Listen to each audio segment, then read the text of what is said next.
নমস্কার বন্ধুরা, আমার নতুন একটি ভিডিওতে আপনাদের সবাইকে স্বাগত। আমি আজকে নিয়ে এসেছি দুর্দান্ত স্বাদের বাটার চিকেনের রেসিপি নিয়ে। চলুন ভিডিওটা দেখা যাক। আমি এখানে একটা বাটির মধ্যে পরিষ্কার চিকেন নিয়ে নিয়েছি। চিকেনের মধ্যে দিয়ে দিলাম পরিমাণ মতো লবণ এবং হলুদ, আর দিয়ে দিলাম 2 চামচ মতো টক দই, আর দিয়েছি আদা, রসুন এবং লঙ্কা বাটা।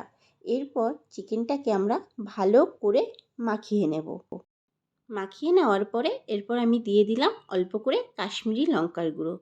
এরপর আমরা আধ ঘন্টার জন্য ফ্রিজে রেখে দেবো চিকেনটাকে। এবার কড়াইয়ের মধ্যে আমি পরিমাণ মতো তেল দিয়ে দিলাম, দিয়ে 4টে শুকনো লঙ্কা, গোটা গরম মশলা এবং একটু বড় বড় করে কেটে রাখা 2টো পেঁয়াজ কুচি এবং একটা টমেটো কুচি দিয়ে দিলাম, আর দিয়ে দিলাম কয়েক পিস রসুনের কোয়া। আমি এখানে 10 পিস কোয়া দিয়েছি, আর দিয়েছি কুচি করে রাখা আদা। দিয়ে ভালো করে ভেজে নিচ্ছি। নেওয়ার পরে এখানে আমি দিলাম 10 পিস মতো আবারও কাজু বাদাম, আর দিয়েছি 5 পিস মতো কিশমিশ। এবার আমি এগুলোকে একটা বাটির মধ্যে তুলে নেব। এবার ওই কড়াইতেই আমি 1 টুকরো মতো বাটার দিয়ে দিলাম। বাটারটা ভালো করে গলে যাওয়ার পর ওই বাটারের মধ্যে আমরা যে ম্যারিনেট করে রেখেছিলাম চিকেনটা, সেগুলো আমরা এক এক পিস করে দিয়ে দেব কড়াইয়ে দিয়ে ভালো করে চিকেনগুলোকে ভেজে নেব। আমার এখানে ভাজা হয়ে গেছে। আমি এবার একটা প্লেটের মধ্যে চিকেনগুলোকে তুলে নিচ্ছি। এরপর ওই বাটারের মধ্যেই বাকি চিকেনগুলো দিয়ে দেব। এরপর এই চিকেনগুলোকেও আমরা ভালো করে ভেজে নেব।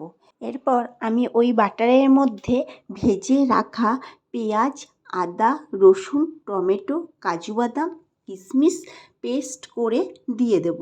দিয়ে ভালো করে কষিয়ে নিয়েছি। আমি এখানে 5 মিনিট মতো কষিয়ে নিয়েছি।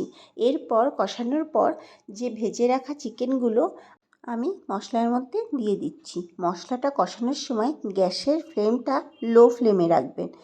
এরপর সামান্য পরিমাণ জল দিয়ে দেব, দিয়ে করে আমি নাড়িয়ে নিচ্ছি।